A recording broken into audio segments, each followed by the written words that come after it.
नमस्कार मित्रों, आज हम सीआरपीसी के अध्याय 9 की चर्चा करेंगे, जिसके अंतर्गत कुल 4 धाराएं 125 से लेकर 128 तक को समावेशित किया गया है।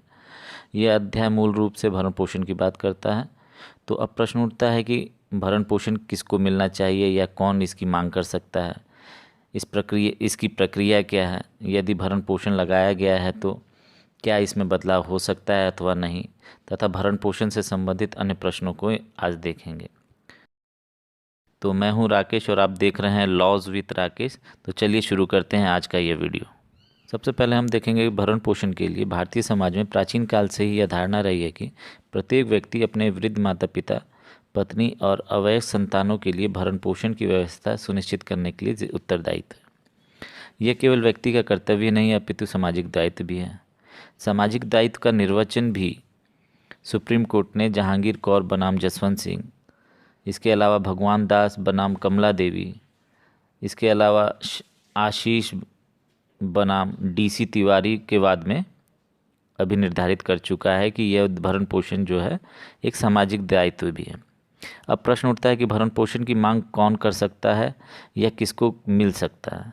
इसकी व्यवस्था संहिता की ही धारा 125 में किया गया है। इसके अंतर्गत पत्नी जो भरण पोषण करने में असमर्थ है, इसके अलावा धर्मज या अधर्मज संतान, अवयस्क संतान, चाहे वो विवाहित हो या ना हो, जो अपना भरण पोषण करने में असमर्थ है। इसके अलावा धर्मज या अधर्मज संतान जिसने वयस्कता प्राप्त कर ली हो या जो वयस्क भी हो परंतु वे किसी शारीरिक और मानसिक क्षति के कारण अपना भरण पोषण करने में असमर्थ हो। इसके अलावा माता पिता जो अपना भरण पोषण करने में असमर्थ हैं, इनको ये लाभ मिल सकता है, जो भरण पोषण की मांग कर सकते हैं और प्राप्त कर सकते हैं।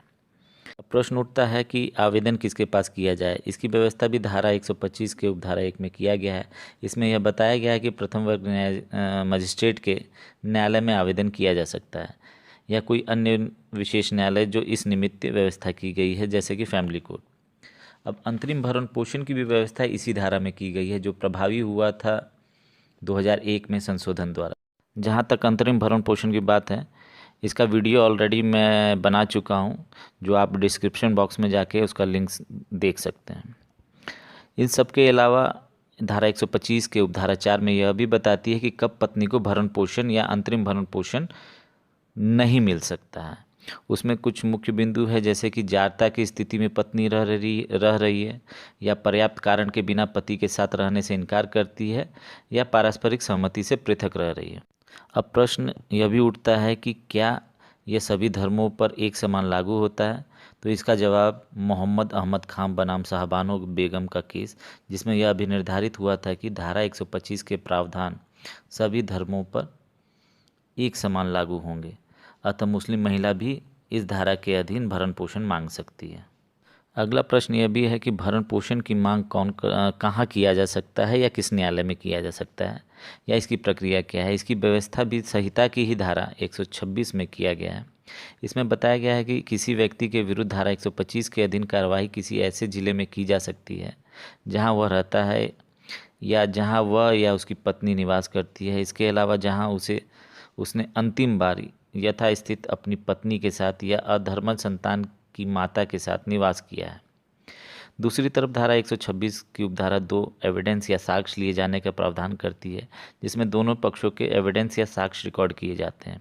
इसके अलावा यहाँ एक और व्यवस्था किया गया है कि यदि विपक्षी जानबूझकर न्यायालय में उपस्थित नहीं हो पा रहा है तो एक पक्षीय एक्स पार्टी, जिसे हम लोग कहते हैं, कार्रवाई की व्यवस्था की गई है।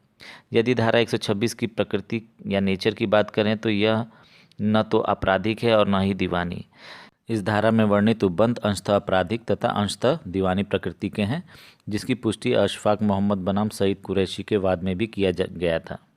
अब प्रश्न यह भी आता है कि यदि न्यायालय द्वारा भरण पोषण या भत्ता निर्धारित कर दिया गया है तो क्या उसमें परिवर्तन हो सकता है। तो इसकी भी व्यवस्था धारा 127 में किया गया है।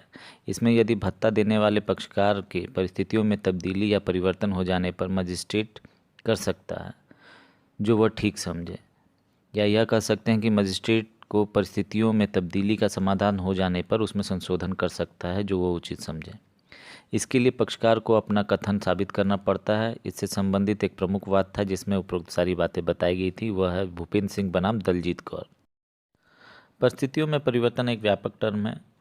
इससे संबंधित गुलजारी बानो बनाम कयर अली एक वाद है जिसमें परिस्थितियों में परिवर्तन के बारे में यह भी निर्धारित हुआ था कि यह परिवर्तन व्यक्ति के आय में अस्थायी अथवा आकस्मिक परिवर्तन से नहीं है, किंतु इससे अभिप्रेत संबंधित व्यक्ति की दशा से संबंधित सब परिस्थितियों में परिवर्तन से है। परिस्थिति में परिवर्तन से अभिप्रेत भरण पोषण का भत्ता पाने वाले अथवा देने वाले पक्षकार की वर्तमान में विद्यमान परिस्थितियों में परिवर्तन होना चाहिए, उनकी हैसियत में परिवर्तन नहीं होना चाहिए, क्योंकि हैसियत में परिवर्तन भत्ते की अदायगी को ही समाप्त कर देगा।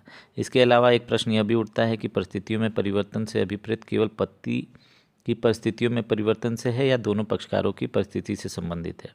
यहाँ पर परिवर्तन दोनों ही पक्षकारों की परिस्थितियों में परिवर्तन से संबंधित है, जिसका अभी निर्धारण मीनाक्षी अम्मल बनाम बालकृष्णन के वाद में भी किया जा चुका है। इसके अलावा हम धारा 128 देखेंगे जिसमें भरण पोषण के आदेश के परिवर्तन के बारे में विशेष उपबंध किया गया है। इसके अलावा भरण पोषण के आदेश के प्रति पक्षकारों को निःशुल्क देने या दिलाए जाने का भी उपबंध इसमें किया गया है। इस धारा में यह भी उल्लेख है कि मजिस्ट्रेट द्वारा भरण पोषण के आदेश का परिवर्तन ऐसे स्थान पर कराया जा सकता है जहां वह व्यक्ति जिसके विरुद्ध भरण पोषण का आदेश दिया गया है वो उपलब्ध है या रहता है। इसके अलावा भरण पोषण का आदेश भारत के किसी भी स्थान में परिवर्तनीय या परिवर्तन कराने योग्य होगा, चाहे वह मजिस्ट्रेट की अधिकारिता में हो या ना हो। तो ये था आज का वीडियो। पसंद आए तो लाइक करें, शेयर करें और सब्सक्राइब करें। नमस्कार।